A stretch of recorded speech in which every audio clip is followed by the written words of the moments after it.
어제는 화평함을 따르는 것, 화평하라 라는 말씀에 대해서 함께 나눴고, 오늘은 거룩함을 따르라 라는 것이 어떠한 말씀인지 좀 보려고 합니다. 거룩함을 따르라 라는 것은 세 가지 의미가 이 거룩함을 따르는 것, 이 명령 안에 들어가 있습니다. 첫째는 이미 거룩하여졌기 때문에 그 거룩함에서 벗어나지 마라 라는 뜻이고요. 또 하나는 거룩한 자처럼 살아야 한다 라는 것입니다. 그리고 마지막은 계속해서 거룩해져 가야 한다 라는 뜻입니다. 그리스도인은 이미 거룩하다 라는 선언을 받은 사람들입니다. 하나님께서 우리에게 너희는 거룩하다 라고 말씀하셨죠. 구별되었다 라는 뜻입니다.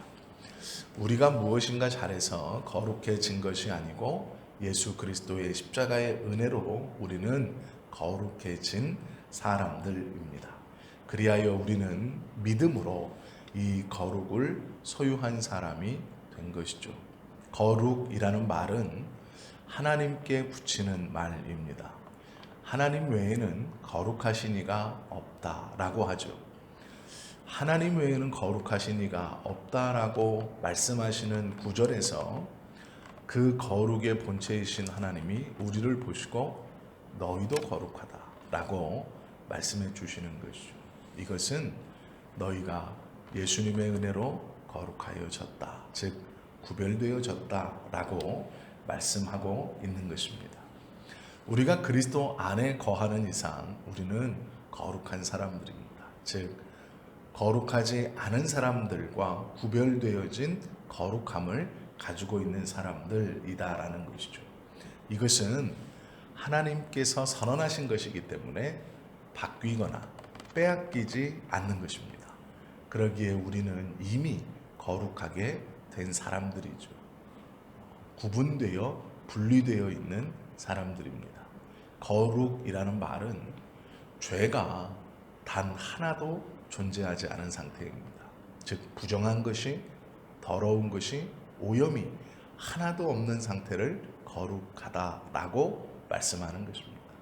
우리는 하나님처럼 거룩하다라고 하나님께서 법적으로 선언해 주셨죠.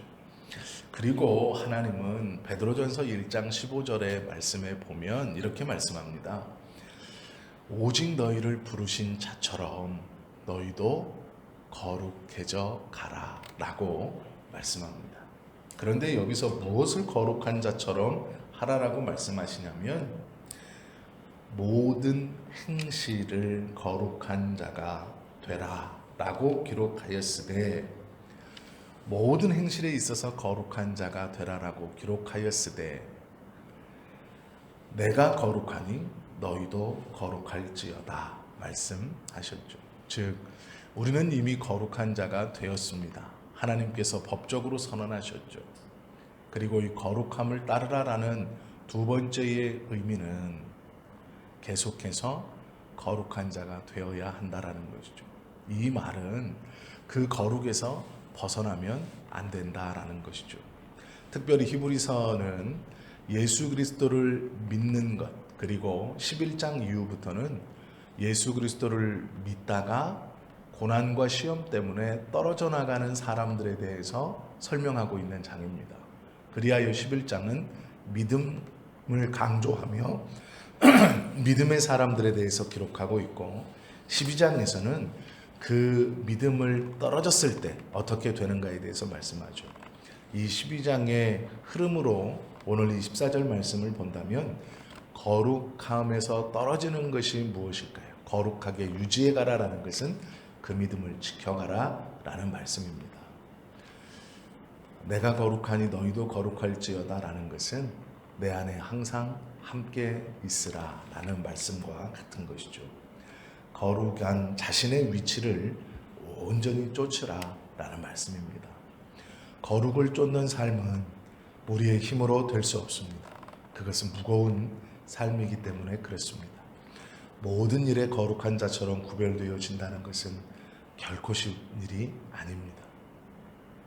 그러기에 어떤 이들은 이 거룩을 이루기 위해서 산속에 들어가 수도원에 들어가 높은 성벽을 쌓고 그 건물 안에 들어가서 평생을 살았습니다. 이 거룩에서 떠나지 않기 위해서 그랬던 것입니다. 그리고 그 안에서 하나님을 찬양하고 최소한의 입고 먹을 것만을 위하여 노동하고 하루 종일 모여서 이 거룩을 떠나지 않기 위해 말도 가렸죠. 우리는 그것을 다 알고 있습니다. 예전 수도사들은 이 거룩함을 쫓기 위해서, 이 거룩함에서 떠나지 않기 위해서 모든 행실의 최소한만을 행하는 것을 우리가 보게 됩니다. 그러나 그것은 성령께서 이 거룩을 붙들고 유지시켜 주신다는 것을 몰랐기 때문에 그렇습니다. 이 거룩을 자신의 힘으로 이루려고 했기 때문에 좁은 곳에 갇혀서 그렇게 사는 것이 거룩한 것인 것처럼 생각한 것이죠. 그러나 우리의 거룩은 하나님의 법적인 선언일 뿐 아니라 성령께서 우리의 삶을 이끌어 그 거룩에서 벗어나지 않도록 붙들고 도와주고 계신다라는 것을 꼭 기억해야 합니다. 그것을 기억하기 위해서 우리는 말씀을 붙들고 기도하고 있는 것이죠.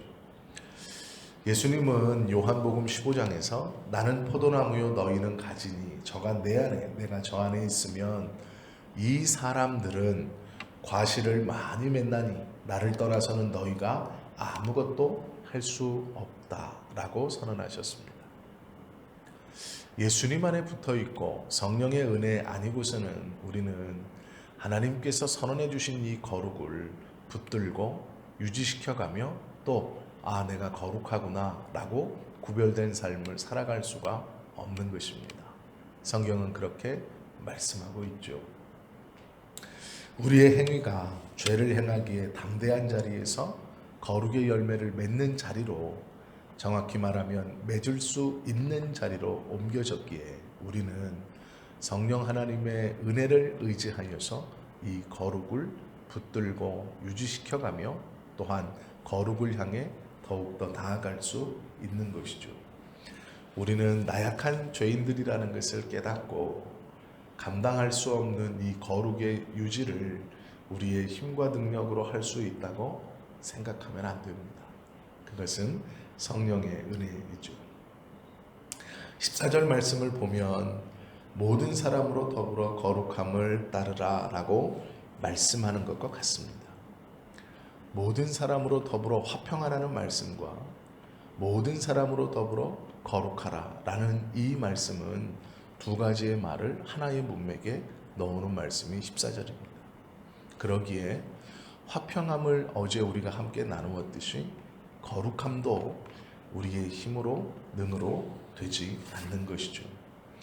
그리스도인들은 거룩한 곳이 우리의 살아갈 장소이고 우리가 서야 할 장소이고 우리가 계속 붙들고 가야 할 것입니다. 거룩은 하나님만 거룩하신 분입니다. 하나님에게만 붙이는 귀하고 은혜의 단어이며 두려운 단어입니다.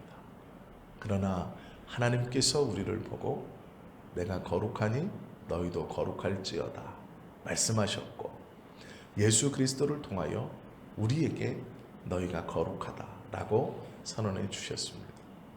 이 귀한 선언과 분리의 고백은 우리가 세상의 사람들과 무엇이 다른 것인가를 분명히 깨닫게 해주시는 말씀이며 우리의 삶이 거룩한 삶으로 더욱더 거룩을 향해 나아가야 한다는 것을 말씀하고 있는 것이죠.